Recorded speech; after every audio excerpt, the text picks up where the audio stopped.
Hi, I'm Melanie from Ethel and M here in Lancaster, and this is Sandra. Sandra is a member of our community who has recently come on board as a workshop leader. And I'm here with her today to find out a little bit more about her practice, her passion. Yeah. So, Sandra, you are a woman of many gifts and talents. Do you want to tell me a little bit about your hobbies and how we ended up here? Yeah, I have too many hobbies. I need to grow another pair of arms just so I can do two things at once, but I do too many. So, I love knitting, crocheting, embroidery. I've recently got back into dressmaking. I do woodwork. I make ornate crochet hook handles and wooden boxes and bowls and all sorts of things. And I paint. I paint portraits and landscapes and seascapes. And generally make people like me go like, well, what do? I knit a thing. No, well, it's great. You've come on board really to help us a lot with color work because as a shop, Ethel and M, we're a very generalist shop. We have crocheters, knitters, all different skills and abilities. And color work is not a particular speciality of mine or Ben's, but you and a few of our other sort of hardcore regulars are fantastic at it. We can see you're wearing some of it today, and we can see some of it displayed behind us.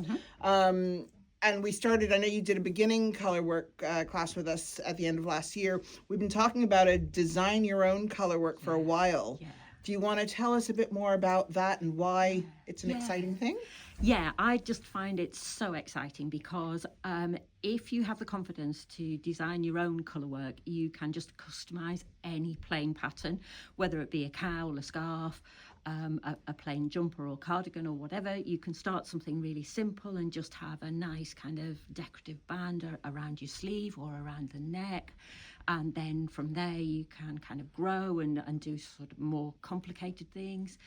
You can also customise things for children and put a motif of their favourite cartoon character or whatever. If they're into animals, you can do paw prints or just something really small but really personal, a little dinosaur or something like that. And suddenly a very plain jumper is elevated into something very special.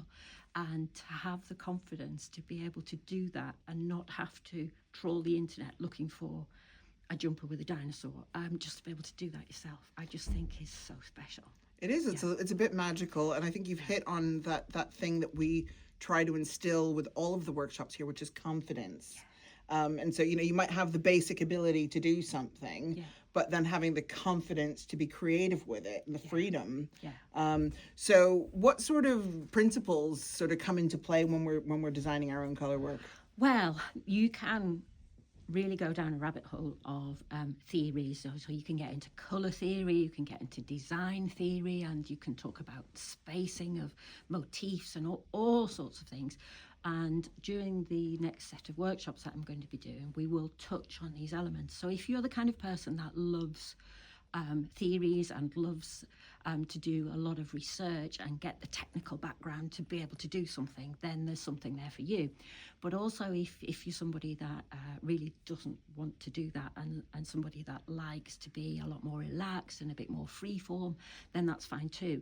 Because designing your own colour work can be as specific and detailed as you want it to be, but also it can be a bit informal, as I say, just a little border around a cuff or something like that.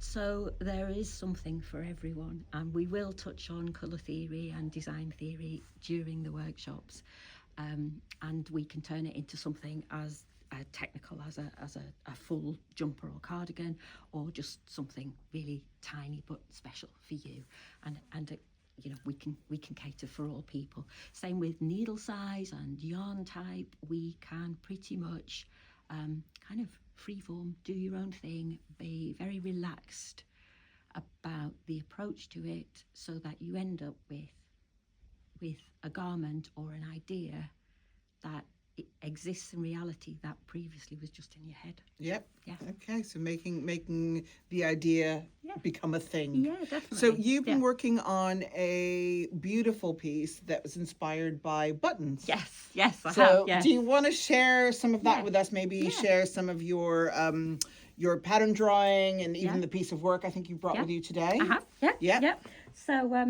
So this is my. I'm not sure if you can see that, but this is my button jumper, and as you can see, it's still on the needles, and I haven't.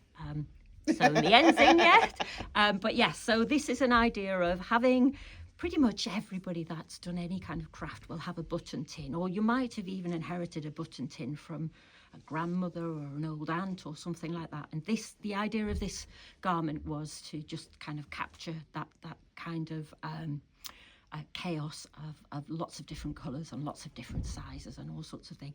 And it's a great way, if you've got a stash, it's a great way of using up your stash, because you can use tiny little bits of yarn that otherwise you might struggle to be able to use up. So this is it in reality, and it started off as, for me, I start off quite often with a watercolour print or something like that. So this is my original kind of watercolour print for it, and then from there we go in the process. We start using the squared note paper, a bit like graph paper. That was the rib option that I came up with, and that's it as a technical kind of chart that you can work from. And then I start looking at buttons and different sizes of buttons and different, anybody who's sewn a button on anything will know that sometimes there might just be 2 holes or 4, and the 4 might be in a square or a diamond shape and all sorts of things. So just kind of playing around with the design process and coming up with what kind of buttons you want. And then after that, it's time to start knitting and just start practicing, really. Yeah. That is fantastic, and it's so thoroughly creative. Now I have to sit here because we're sitting here in the shop, and I'm surrounded by loads of beautiful wool that's suitable for color work knitting. I've got colored pencils, I've got graph paper, and I'm going, is that all I need to start, basically? Yeah, you just need an idea in your head, and it doesn't need to be a complete idea of, I want to make this in this colour, this size, It might just be something like you want to explore. So what I'm currently exploring in my head is something that's very much sea themed, so thinking about waves and crashing waves and colour patterns that have a flow and to it. And so even if you just had an idea kind of as loose as, I want to capture a wave or a colour of the sea or something like that, then any idea like that, then we can start to expand upon it. I can see where you picked the colours of wool you picked up today.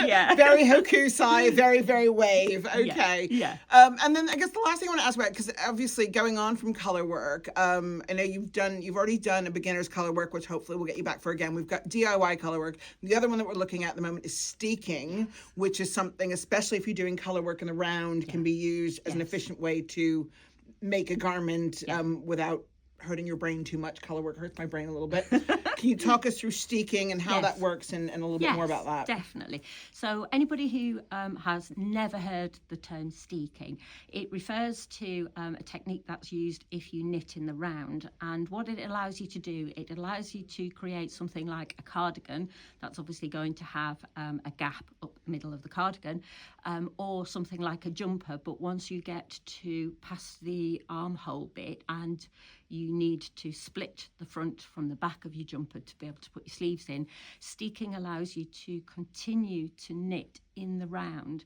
And what you do is you create 5 additional stitches that become waist stitches. And so you continue knitting in the round with your extra 5 stitches where your steek's going to be. And then when you're feeling brave, you take a pair of scissors and you cut your steek, and that creates the opening for your cardigan or the opening for your sleeve. So there are different ways that you can protect the stitches either side of the cutting line. So you can use a sewing machine, traditional sewing machine, or if you don't have a sewing machine, you can use just a darning needle and the yarn that you're using, and you just sew either side of the cutting line. Or you can even use a crochet hook and crochet through, and that just protects your steeking line a little bit. And then the exciting bit, you get the scissors and you go for it. Yeah. That's terrifying. I did do a sneaking workshop virtually during the pandemic, and when you do one here, I will probably join and again try to get the balls for doing it, because it's a big thing. It's like, I've done this, and oh my goodness, I'm going to cut this. But with the right wool and with the right approach, it isn't as scary as it sounds. But it's scary enough that after you've done it, you think, yes, I was really brave. I did this. Wonderful, wonderful. So I think the only other thing I will touch on is we've talked about this particular workshop that's coming up, which is the Design Your Own Color Work. But when we look at the different ways of creating color work, I know that this here is, I think, a Fair Isle method, so 2 color stranded color work. But we also talked about slip stitches and mosaic, and I think you have some examples of those here. Yes, I do, Yep. So are those these here? Yes, it is. Yeah.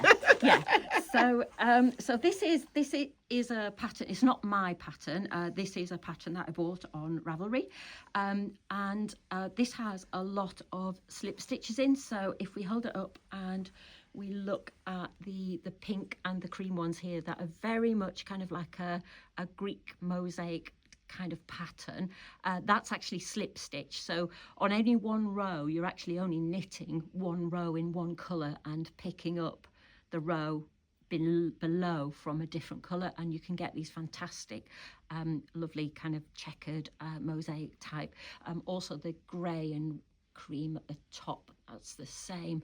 And just also, while we've got this piece, it's not quite finished, I haven't sewn the ends in yet, but what I like about this one, when you're doing colour work for the very first time, or designing something like this, if you take a variegated yarn, so this is just one ball of yarn with all these different colours in, and then what you can do is just pick out the colours that really appeal to you, and then you can take those particular colours and replicate them in a different part of the garment, and you get this wonderful effect where everything kind of pulls together, but the separate parts of the garment kind of sing. So I really like that as a way, and I've used that technique quite a few times in some of the garments that I've made. Really effective. Effective. Yeah. So, no, thank you. So, yes, so this is hopefully the first of many of these that we're going to do, workshop chats like this. Basically, we just wanted to, I guess, get a chance for our community to get to know you, Sandra, and what you can help them embrace and learn. And yes, we'll look for some pictures from the workshop and some follow-up afterwards, if that's okay. Yeah, can I just say one more thing? Of course you can. Just say, as long as you can knit and purl and cast on and cast off, and you are comfortable that your tension is consistent, if your skills are at that level, then if you have the passion inside you that you want to take your work further, you'll be able to do it. But I do recommend that you're not an absolute beginner, because I think that might just blow your mind a bit too much. But as long as you've got those basic solid knitting skills and you have that wish to take it further, then go for it. Excellent. Thank you so much, Sandra. Thank you. And thank you for watching with us today, guys. Cheers. Is that okay? I think so.